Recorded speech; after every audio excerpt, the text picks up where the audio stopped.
반갑습니다. 탕자입니다. 이번 시간의 주제는 거짓말 위에 서 있는 철학이라는 것입니다. 주제가 말해주듯이 거짓 시리즈로 이번 편을 분리하고 싶었지만 철학에 대해서 조금이라도 더 빨리 알려드려야 이후 내용을 더 잘 이해하실 수 있을 것 같아서 4편으로 편성하였습니다.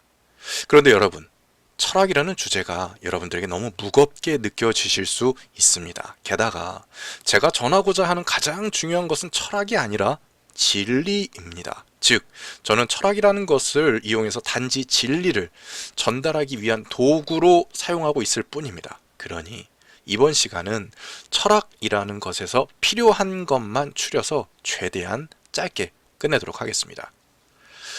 여러분, 저는 왜 계속하여 철학을 거짓말 위에 서 있다라고 하는 것일까요? 그 거짓말이란 과연 무엇일까요? 여러분, 철학에 대해 이전 시간에 1% 거짓 위에 세워진 99%의 진실 덩어리라고 말씀을 드린 바 있지요. 이것을 비유로 말하자면 마치 모래 위에 지은 집과 비슷합니다. 큰 태풍이 오면 무너질 수밖에 없는, 얼마 가지 않아 반드시 무너질 집과 같은 것입니다. 그런데 제가 철학을 모래 위에 쌓은 집이라고 해서 순식간에 만들 수 있는 모래성이나 혹은 며칠이면 지을 수 있는 나무가옥 같은 것으로 생각하지는 마십시오. 그런 허술한 것을 철학이라고 하기에는 부족함이 많습니다. 여러분, 철학의 그 논리들은 상상 이상으로 견고하고 엄청나게 많은 노력이 들어가 있습니다. 그러하기에 철학을 허술한 모래성이나 나무가옥 정도로 생각하기보다는 모래 위에다가 굉장히 고급스러운 자재들을 이용해서 숙련된 장인들에 의해 쌓아 올린 아주 고급스러운 타워팰리스와도 같다고 보는 것이 맞을 것입니다. 쉽게 예를 들자면 해변 모래사장 위에 세워진 롯데타워와도 같은 것입니다. 여러분, 모래사장 위에 세워진 고층 건물은 어떻게 될까요? 아무리 내진 설계가 뛰어나고 건물 구조가 안전하다고 하더라도 무너질 수밖에 없습니다. 그 기초가 모래인데 내진 설계 따위가 무슨 소용이 있겠습니까? 그 어떤 전문가가 보증해 주더라도 반드시 무너지게 되어 있습니다. 바로 철학이 이와 같습니다.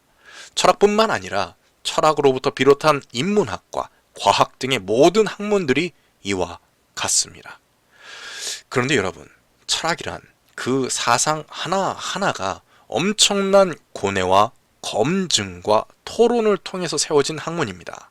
심지어 용어 하나를 가지고도 몇백 년을 토론하는 것이 철학입니다. 그러니 그들의 수고와 노력을 함부로 간과해서는 안 됩니다. 그러나 그 모든 수고와 노력이 무너질 것입니다. 그 이유는 바로 철학 자체가 거짓 위에서 출발했기 때문입니다.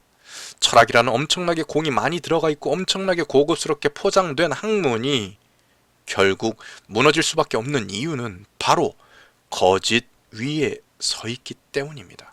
그 거짓이란 무엇일까요? 그 거짓이란 바로 창조주는 여호와가 아니다 라는 것입니다. 이것을 다른 말로 바꿔보자면 여호와는 하나님이 아니다 라는 것입니다. 진리를 아시는 분들이라면 이것이 얼마나 우스꽝스럽고 말도 안 되는 전제인지를 아실 테지만 철학에서는 이게 당연한 것이고 철학을 함에 있어서 이것이 기본입니다. 제가 이전에 탕자의 영적 전쟁 2편에서 철학에서 너무도 완벽하게 신의 존재를 증명해 놓았지만 그 신은 기독교의 신이 아니다 라는 말씀을 드린 적이 있었지요. 그래서 철학의 신과 인격 신이 분리된다는 것을 알려드린 바 있습니다. 바로 그 내용입니다. 여러분, 이전 영상들을 통해서 저는 여호와께서 하나님이시다 라는 명제가 얼마나 중요하고 단순한 진리인지를 여러 차례 외쳐왔습니다. 그래서 저희 영상들을 보신 분들이라면 여호와께서 하나님이시다 라는 것이 얼마나 중요한지를 잘 아실 것입니다. 그런데 바로 철학은 이것을 반대하는 것을 자신들의 기초로 삼은 것입니다. 그러니 철학은 무너질 수밖에 없고 그 철학으로부터 비롯된 각종 학문과 사상들과 정치는 무너질 수밖에 없는 것입니다. 이것이 이 세상이 멸망할 수밖에 없는 이유 중에 커다란 한 가지입니다. 여러분들께 지금 말씀드린 이 내용을 보다 더 잘 이해하실 수 있도록 철학이란 무엇인지에 대하여 간략하게 요약해 드리도록 하겠습니다.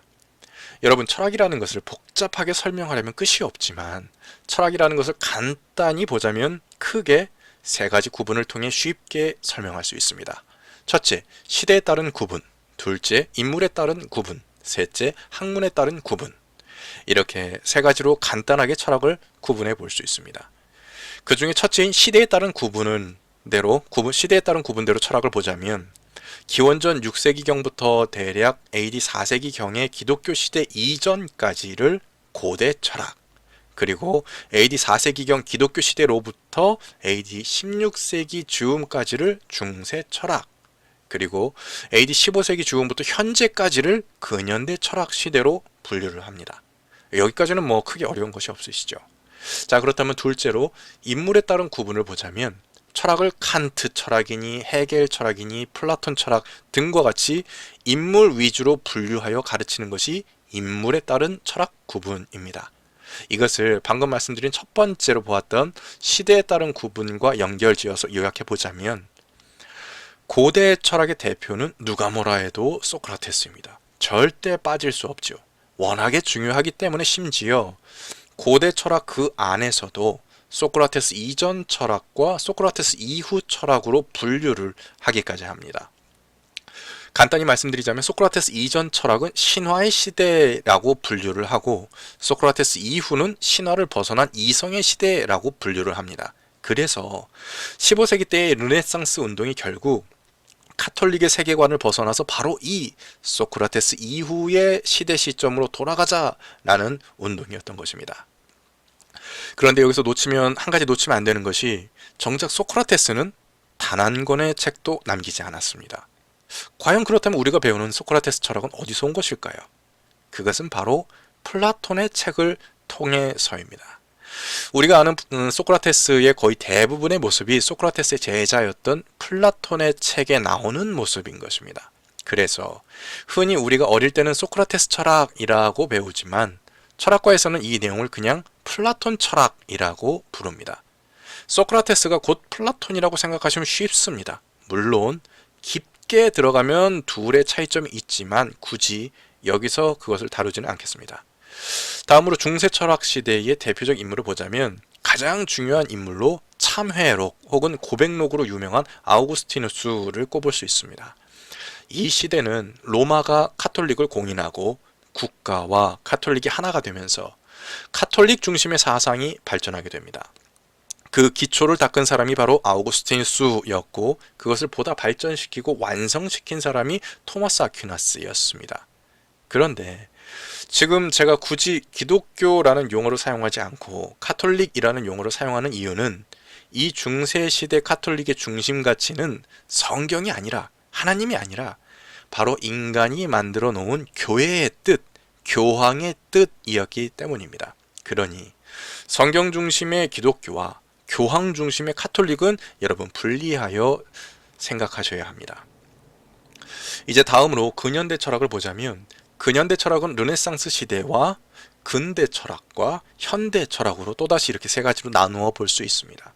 우선 첫째로 르네상스 시대의 대표는 95개조 반박문으로 유명한 마틴 루터를 꼽을 수 있을 것입니다. 물론 루터의 사상은 르네상스 정신과 상반되는 부분이 있기에 저희 이 주장에 반대하시는 분이 있을 수 있지만 카톨릭으로부터 벗어나고자 하는 그 시대의 흐름을 상징적으로 표상하기에 아주 좋은 아이콘이 바로 마틴 루터입니다. 그리고 이제 둘째, 근대 철학의 대표적 철학자를 보자면 나는 생각한다 고로 존재한다 라고 했던 이성주의 대표인 데카르트와 참고로 서양 철학사를 배울 때 철학과에서는 데카르트를 데카르트라고 배웁니다. 하지만 일반적으로 데카르트라고 불리고 있고 저도 이것이 편하기에 그냥 계속 데카르트라고 부르겠습니다. 아는 것이 힘이다 라고 했던 경험주의 베이컨과 순수이성 비판으로 유명한 칸트, 이렇게 세 명만 이해한다면 근대 철학 거의 모두를 이해했다라고 봐도 과언이 아닐 정도로 중요한 인물들입니다. 간단히 말하자면 이 시대는 이성주의와 경험주의의 논쟁이 굉장히 치열하였는데 그것을 하나로 합친 것이 바로 칸트입니다. 그래서 특히 칸트는 칸트로 인해 근대 철학과 현대 철학이 나뉜다라는 이야기가 나올 정도로 철학에서 엄청난 위치에 있습니다. 그래서 흔히 칸트를 철학의 저수지라고 부를 정도입니다. 이제 다음으로 근대 철학에서 모든 것을 정리해준 칸트의 시대를 거치면서 철학은 현대 철학의 시대를 맞이하게 됩니다.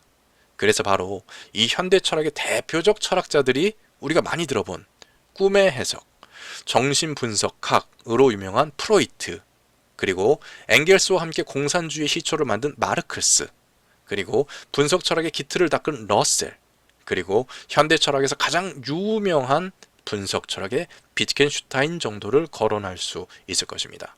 이렇듯 이러한 걸출한 철학자들을 중심으로 그 인물의 철학을 연구하는 것을 인물에 따른 철학이라 할 수 있습니다.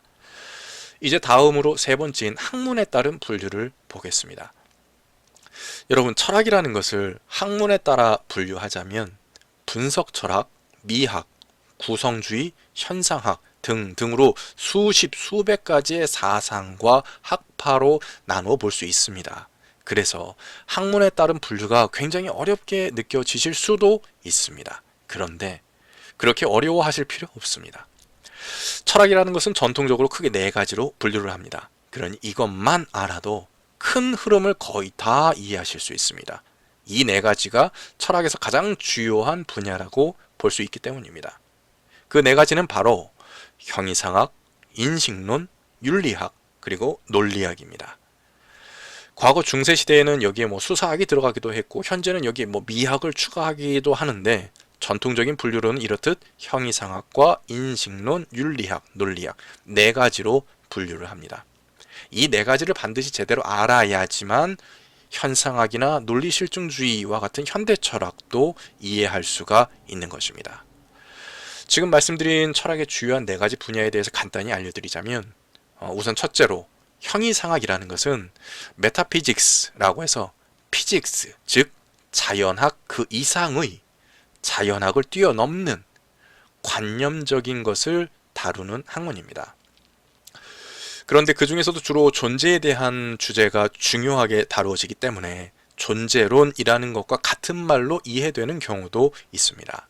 그래서 형이상학에서 주로 다루는 것들이 바로 신, 사랑, 우정, 실체, 실존, 존재 등의 관념적 개념들인 것입니다. 쉽게 말해서 무엇이냐의 문제를 다루는 것이라고 보면 쉬울 것입니다. 다시 말해서 신이 실제 존재하냐 안 하냐, 사랑이란 무엇이냐와 같은 것을 다루는 것이 형이상학입니다. 참고로 이제 신과 관련된 보다 더 깊은 논의는 다음 시간인 탕자의 영적 전쟁 5편에서 더 깊게 살펴보도록 하겠습니다.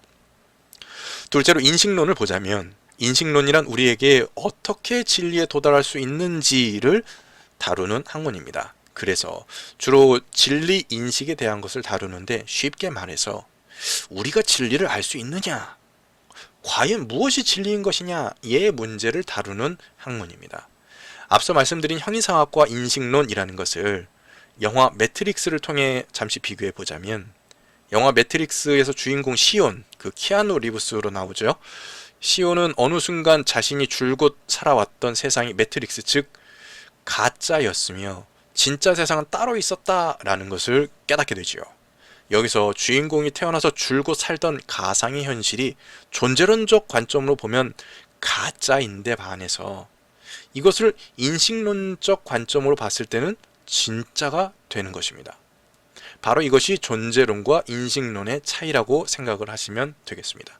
이러하기에 형이상학의 문제와 인식론의 문제는 아주 밀접하게 관계하면서도 서로 대립합니다. 인식하는 것이 곧 진실은 아니라는 것을 알 수 있습니다. 즉, 결코 인식이 존재의 증명이 될 수 없는 것이지요. 셋째로 윤리학을 살펴보자면, 윤리학이란 쉽게 생각해서 우리가 어릴 때부터 배워왔던 도덕과 가장 유사한 것입니다. 그래서 가장 친근하실 수도 있습니다. 철학이라고 하면 윤리적 인간, 도덕적 인간을 떠올릴 정도로 윤리학이란 철학에 있어서 가장 대표적 분야이니까요. 이 윤리학은 흔히 윤리적 행동 규범을 논하는 규범 윤리학과 윤리학 자체의 관념적 논쟁인 메타 윤리학으로 구분을 하여서 가르치고 있는데, 이런 것을 크게 신경 쓰실 필요 없습니다. 그냥 쉽게 생각해서 옳고 그름과 좋고 나쁨을 다루는 학문입니다. 그러니까 옳은 것이냐, 그른 것이냐, 아니면 좋은 것이냐, 나쁜 것이냐를 다루는 학문입니다. 대표적인 주제로는 성매매에 대한 논쟁이라든지 자살에 대한 논쟁, 자신을 파괴할 수 있는 권리 등등에 대한 것 등이 이제 윤리학에서 주로 나누는 이야기들입니다. 그러나 현재의 윤리학은 그 가치 기준이 되는 올바른 진리를 이미 버린 상태로 윤리학이 출범하였기에, 실제로는 옳고 그름의 문제를 다루기보다는 누구의 주장이 더 논리적인지를 따지는 말장난의 장이 되어버렸습니다. 그러니까 현재의 윤리학은 윤리학이라기보다는 정치학 혹은 수사술에 더 가깝게 된 것입니다. 이 윤리학에 대한 부분은 이후 탕제의 영적 전쟁 6편 그 선악이란 무엇인가를 다루면서 보다 더 깊이 보도록 하겠습니다. 넷째, 논리학을 보자면 말의 논리성을 따지는 학문입니다. 이 논리학은 비형식 논리학 혹은 일반 논리학과 형식 논리학 혹은 기호 논리학으로 이제 크게 나누어 볼 수 있습니다. 그리고 이것이 현대 철학에서는 논리 실증주의의 바탕이 되는 것입니다. 그런데 이런 것을 크게 신경 쓰실 필요 없습니다. 참고로 탕자의 영적 전쟁 2편에서 중요하게 다루었던 사실 문제와 태도 문제라는 것이 바로 이 논리학의 영역에서 거론되는 것입니다. 그런데 결국 논리학이란 쉽게 생각해서 타당성과 건전성의 문제입니다. 타당성이란 무엇이고 건전성이란 무엇일까요? 타당성이란 오직 형식적 참, 거짓만을 따지기 때문에 거짓말로 된 명제도 형식만 맞으면 참이 됩니다. 예를 들어서 소크라테스는 신이다. 신은 모두 여자이다. 고로 소크라테스는 여자이다. 와 같은 명제는 누가 봐도 분명한 거짓말입니다. 하지만 연역적 3단 논리 안에서 형식적으로는 문제가 없습니다. 바로 이러한 명제가 타당성에 있어서는 참이 되고 건전성에 있어서는 거짓이 되는 것입니다. 이 예시 하나로 건전성이 무엇인지까지 한꺼번에 이해가 되시지요? 바로 형식뿐만 아니라 그 전제까지 거짓이 없어야 건전하다라는 것입니다. 그러니까 이것들을 종합해서 쉽게 말하자면 말이 되냐 안 되냐를 따지는 학문 분야입니다. 이렇게 지금까지 말씀드린 세 가지 구분, 시대에 따른 구분, 인물에 따른 구분, 학문에 따른 구분으로 철학을 아주 간략하게 정리해 보았습니다. 그런데 여러분, 지금 철학에 대한 정리를 들으시면서 뭔가 빠진 것 같다라는 느낌 들지 않으십니까? 그 첫째로 저는 지금 동양 철학을 아예 거론하지 않았죠. 심지어 지금 저는 서양 철학을 설명하면서도 다른 나라는 모두 제외하고 고대 그리스를 철학의 뿌리라고 알려드렸습니다. 그래서 보통 이것을 헬레니즘 철학이라고 하죠. 대부분의 철학 교과서에서도 그렇게 가르치고 있습니다. 이게 좀 잘못되었다라는 생각이 들지 않으십니까? 저는 이것으로 인해 고민이 많았었습니다. 또한 둘째로 일반적으로 철학이라는 것을 설명할 때 철학의 원뜻이 필로소피이고, 이것은 필로스, 사랑이라는 단어와 소피아, 지혜 혹은 지식을 뜻하는 단어, 이 둘을 합쳐서 지혜를 사랑하는 자 혹은 진리를 사랑하고 탐구하는 자라는 뜻이 바로 철학이다 라고 일반적으로 가르칩니다. 철학을 가르칠 때 가장 먼저 알려주는 것이 이것이죠. 그런데 저는 이러한 내용을 거론하지 않았습니다. 왜 그랬을까요? 그것은 바로 철학이란 결코 순수하지도 않으며 진리를 사랑하는 학문도 아니기 때문입니다. 자, 그럼 왜 철학에서 동양 철학은 배제를 한 것이냐라는 첫째 질문으로 돌아와서 이것을 먼저 살펴보자면, 여러분, 과거 고대 그리스의 철학은 그 내용이 가장 진리에 가깝기 때문에 현대 철학이 기원이 된 것이 아닙니다. 이것을 놓치시면 안 됩니다.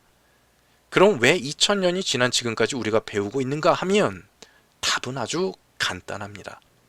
힘에 의해 선택되었기 때문입니다. 즉, 진리여서 전해진 것이 아니라 이 학문을 가진 자가 승리했기 때문에 우리에게 전해진 것입니다. 혹은 패권자가 이 학문을 선택하였기 때문인 것입니다. 우리가 많이 사용하는 말 중에 정의가 승리하는 것이 아니라 승리한 자가 정의다 라는 말이 있죠. 다른 말로 강한 자가 살아남는 것이 아니라 살아남는 자가 강하다 라는 말을 쓰기도 합니다. 이와 같은 것입니다.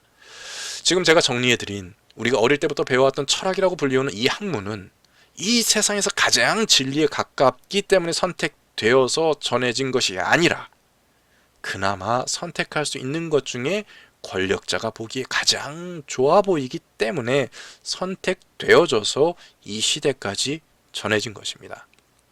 즉, 세상에서 가장 올바른 학문이어서가 아니라 권력자가 자신이 보기 가장 좋아 보여서 살아남은 학문입니다.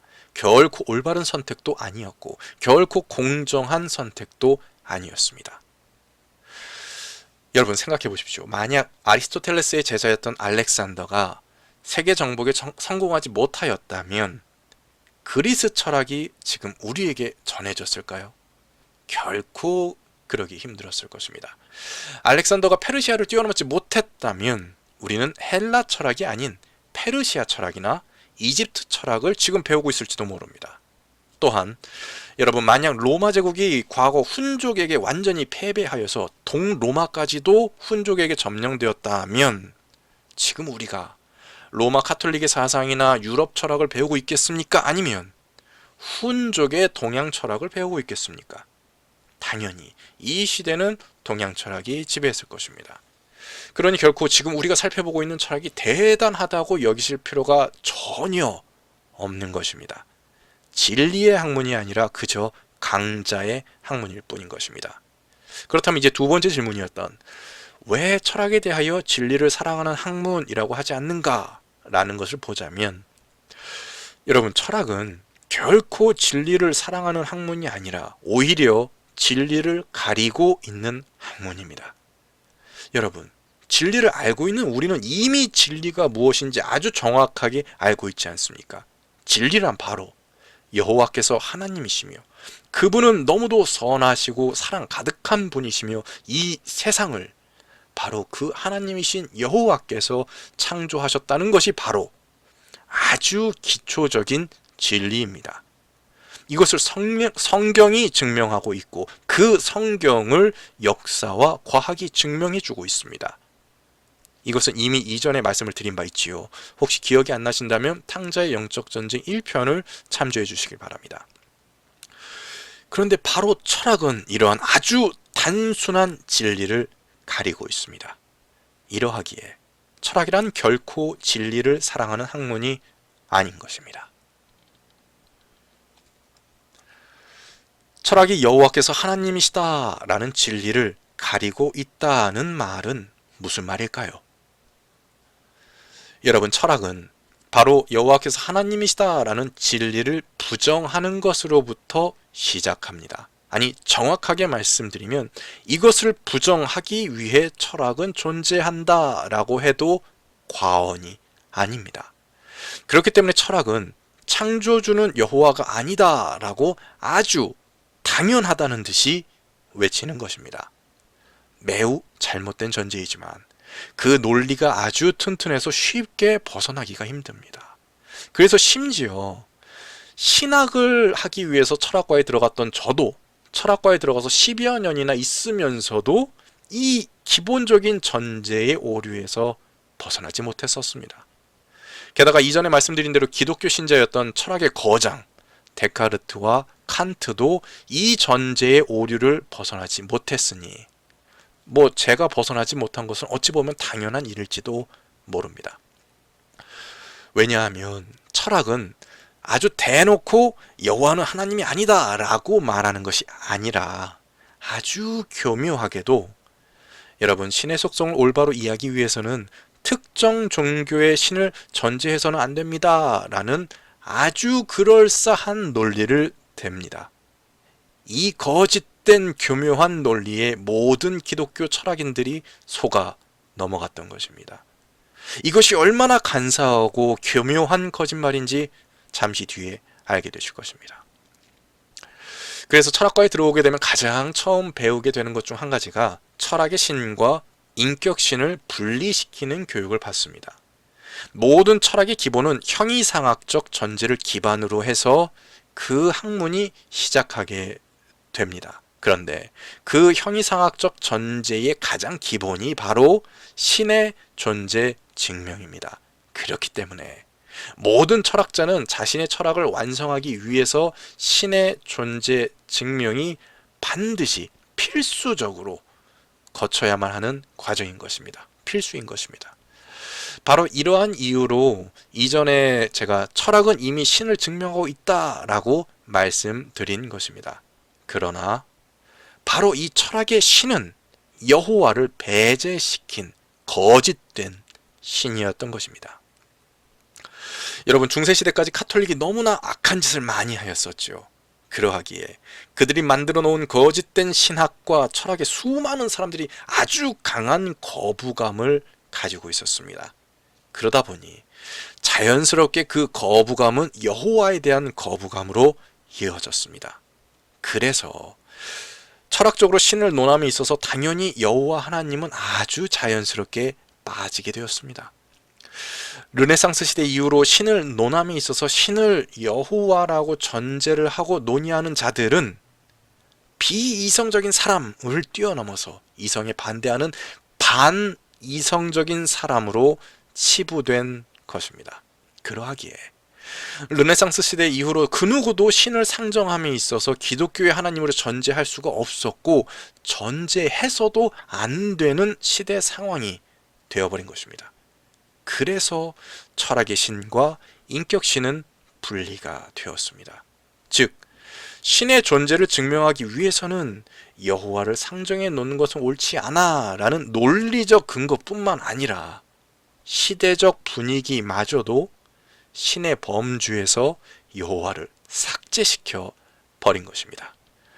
그렇기 때문에 현 시대의 철학과에서 철학을 배우면서 철학의 신과 인격신이 다르다라는 것을 알지 못하면 철학 자체를 이해할 수가 없습니다. 그래서 간혹 철학과 수업을 청강하시는 타학과 학생들이나 아니면 목회자분들이 간혹 계시는데 그분들께서는 이러한 철학의 기초 훈련이 되어 있지 않기에 이 부분 때문에 굉장히 힘들어 하십니다. 그래서 이러한 청강생이 있는 수업은 꼭 한 번은 이것에 대해서 아니 철학의 신과 기독교의 신이 다르다는 게 무슨 말입니까? 라는 질문이 꼭 한 번은 나오게 됩니다. 반면에 이러한 철학적 기초에 충실하였던 저는 이 거짓된 논리에 완전히 현혹이 되어 있었습니다. 그래서 오히려 철학의 신과 인격신을 구분하지 못하는 타학과 학생들이나 목회자분들을 보시면 오히려 한심하게 여기기도 했었을 정도입니다. 자꾸만 철학에서 거론되는 신 개념을 기독교의 하나님과 연계시켜 해석하려는 그들의 모습이 정말 바보 같아 보이기까지 했을 정도였습니다. 그러나 정작 잘못된 것은 바로 저였습니다. 그리고 이것을 철학과를 졸업하고 한참이 지난 뒤에서야 겨우 깨닫게 되었습니다. 여러분, 철학이 창조주의 범위에서 여호와를 제외한 것이 거짓이고 잘못이었습니다.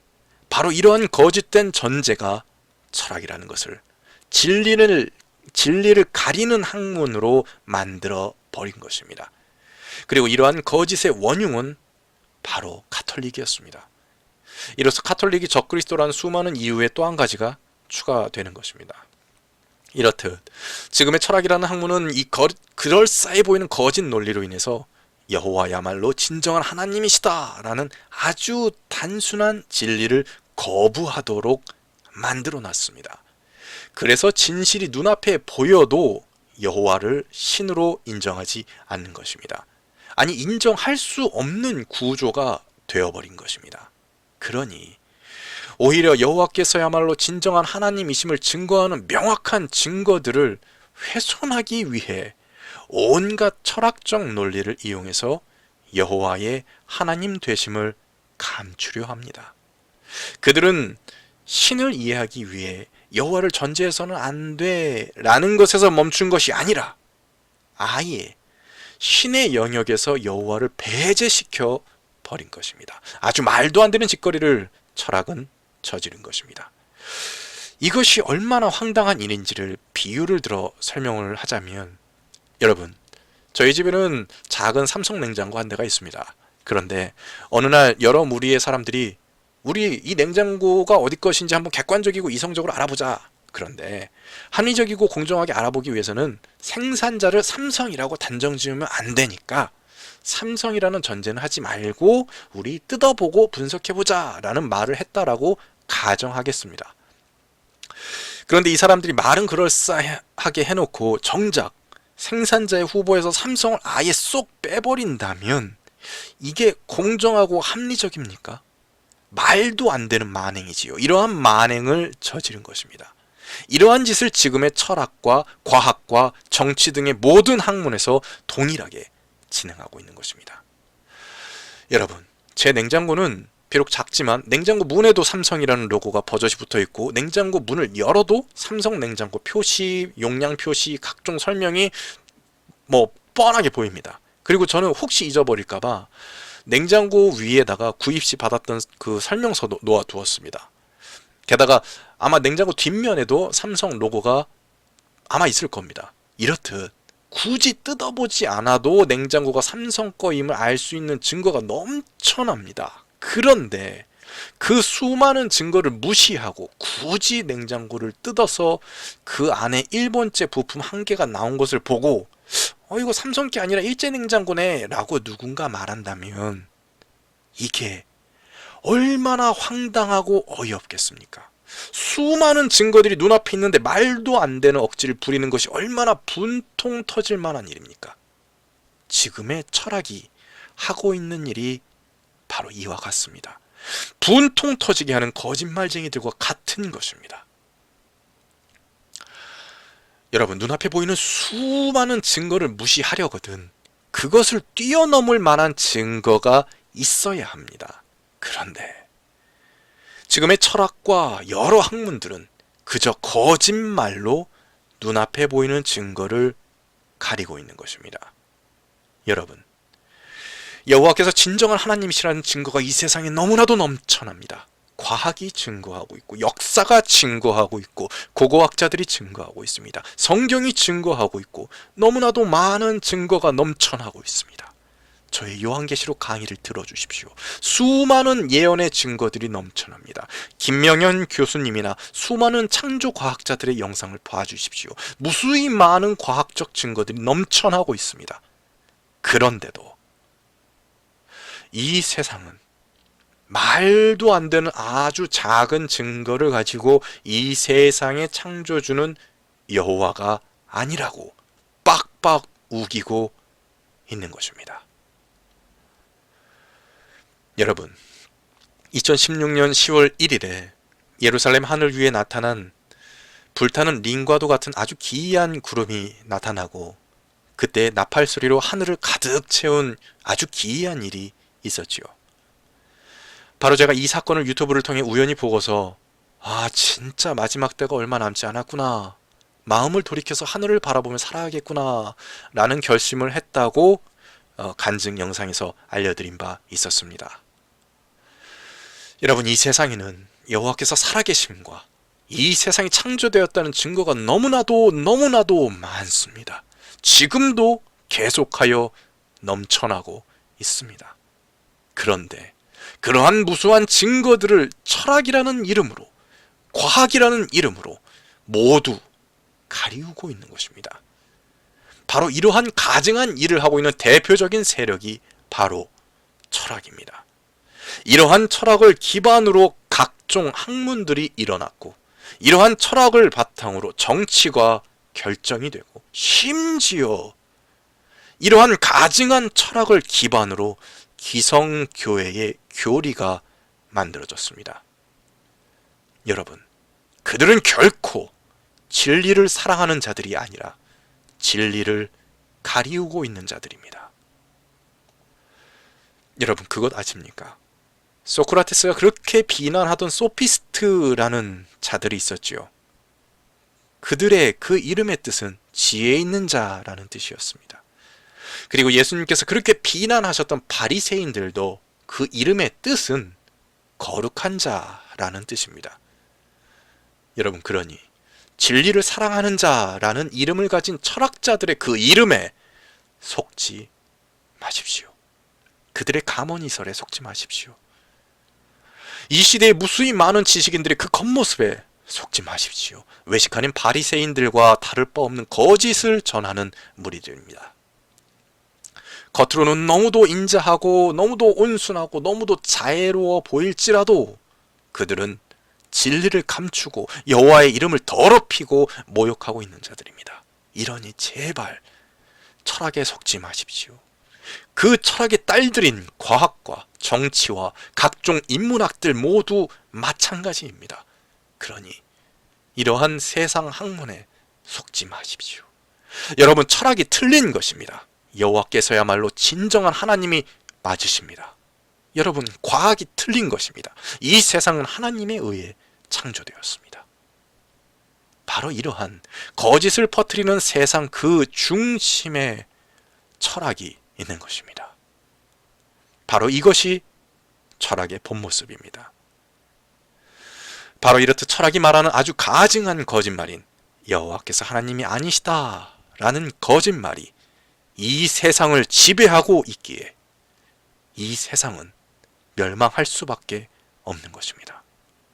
여러분, 여호와께서는 하나님이시며 이 세상은 창조되었습니다. 이것이 진리입니다.